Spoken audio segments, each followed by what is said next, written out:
दोस्तों, जय श्री कृष्णा। स्वागत है आपका हमारे चैनल पर। सबसे पहले आप सभी को विजया एकादशी व्रत की ढेर सारी शुभकामनाएं। फाल्गुन मास के कृष्ण पक्ष की एकादशी को विजया एकादशी के नाम से जाना जाता है और इस दिन भगवान विष्णु की पूजा की जाती है। साथ ही मान्यता यह भी है कि इस व्रत के प्रभाव से व्यक्ति के सभी कार्य सफल हो जाते हैं और उन्हें हर कार्य में विजय प्राप्त होती है। इसीलिए इसे विजया एकादशी भी कहा जाता है। इस व्रत को धारण करने से आपको मानसिक शांति मिलती है, आपको आर्थिक मजबूती मिलती है। इस दिन उपवास रखने से, विशेष प्रकार की पूजा करने से व्यक्ति के जीवन में जो भी नकारात्मकता रहती है वह समाप्त हो जाती है और मनुष्य के जीवन में जो सकारात्मक शक्तियां हैं वह प्रवेश करने लगती हैं। कहा जाता है कि इस दिन श्रद्धालु विशेष रूप से भक्तिभाव से भगवान विष्णु की आराधना करते हैं।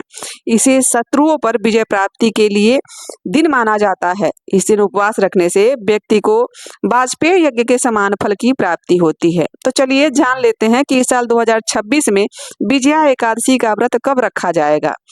सबसे पहले हम आपको बता दें कि फाल्गुन मास के कृष्ण पक्ष की एकादशी तिथि की शुरुआत हो रही है 12 फरवरी 2026 की दोपहर 12:22 पर और एकादशी तिथि की समाप्ति होगी 13 फरवरी 2026 को दोपहर 2:25 पर।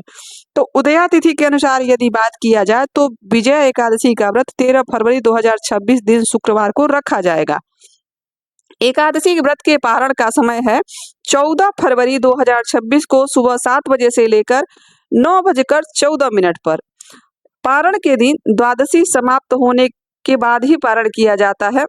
द्वादशी समाप्त होने का समय रहेगा 4:01 पर और विजया एकादशी का व्रत रखने से व्यक्ति को भगवान विष्णु की विशेष कृपा प्राप्त होती है और उनके जन्म जन्मांतर के पाप कट जाते हैं। जन्म जन्मांतर के पापों से उसे मुक्ति मिल जाती है।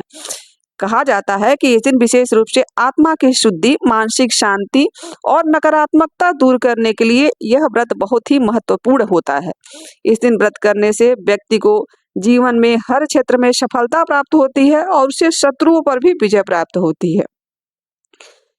कहते हैं कि इस व्रत पूजा करने से, इसका अनुष्ठान करने से व्यक्ति को बहुत सारे पुण्य फल प्राप्त होते हैं जो कि उसके जीवन में सुख समृद्धि लाते हैं। विजया एकादशी के व्रत की शुरुआत 10वीं तिथि की रात से ही हो जाती है। जो भी व्रत धारण करने वाले व्यक्ति हैं, व्रती हैं, उन्हें ब्रह्मचर्य का पालन करना चाहिए और मन, वाणी अथवा कर्म में पवित्रता रखनी चाहिए। सुबह जल्दी उठकर, व्रत के दिन बता रहे हैं, सुबह जल्दी उठकर स्नान करके भगवान विष्णु का ध्यान करें और व्रत का संकल्प ले लें। उसके बाद पूजा स्थल पर भगवान विष्णु की मूर्ति या प्रतिमा, चित्र जो भी आपके पास उपलब्ध हो, आप उसे स्थापित करिए। उसके बाद उन्हें पीले रंग का फूल, चंदन, धूप इत्यादि जो भी आपके पास हो भगवान के चरणों में अर्पित करिए। भगवान श्री हरि विष्णु को तुलसी पत्र जरूर चढ़ाना चाहिए, उन्हें तुलसी पत्र बहुत पसंद है।